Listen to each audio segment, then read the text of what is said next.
একজন সামান্য auto driver থেকে সিরিয়াল কিলার। সালটা তখন 1987। তামিলনাড়ুর চেন্নাইয়ের তিরুভানমিয়ুর পুলিশ স্টেশনে হন্তদন্ত হয়ে পৌঁছায় একজন ব্যক্তি।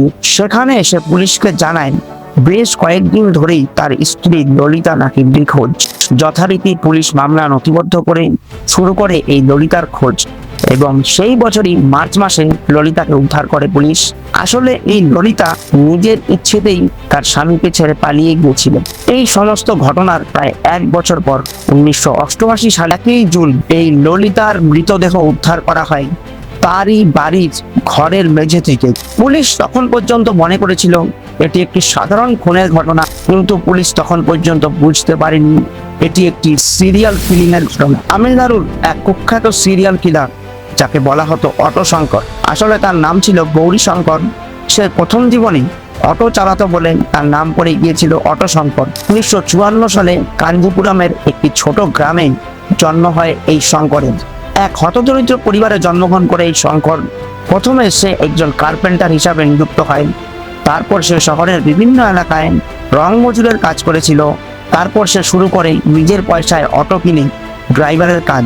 কিন্তু তার স্বপ্ন ছিল অনেক বড়। অতিরিক্ত অর্থ উপার্জন ও লালসার জন্য সে শুরু করে প্রথম মাদকদ্রব্যের পাচার এবং ধীরে ধীরে প্রবেশ করে এই অন্ধকার জগতে। সুধা থুলাই নামক এক ব্যক্তির সঙ্গে ললিতার সম্পর্ক গড়ে ওঠে। আর এই সুধা থুলাই ছিল অটো শঙ্করের গ্যাংয়েরই একজন লোক।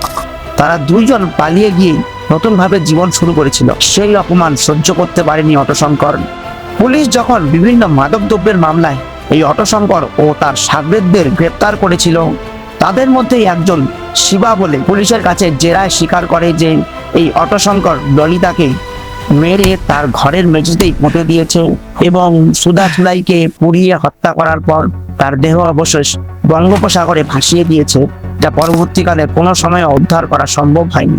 এছাড়াও বিভিন্ন সময় সে আরো 4 জনকে হত্যা করেছে এবং এই হত্যার মূল কারণ ছিল নিজের প্রতিপত্তি রক্ষা এবং নিজের শক্তির আস্ফলনকে প্রকাশ করা।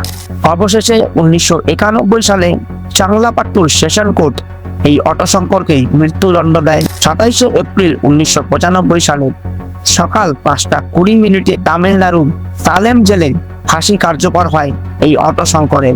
চ্যানেলটিকে সাবস্ক্রাইব করার জন্য আপনাকে ধন্যবাদ। আর আপনি যদি এখনো না করে থাকেন তাহলে অবশ্যই চ্যানেলটিকে সাবস্ক্রাইব করবেন।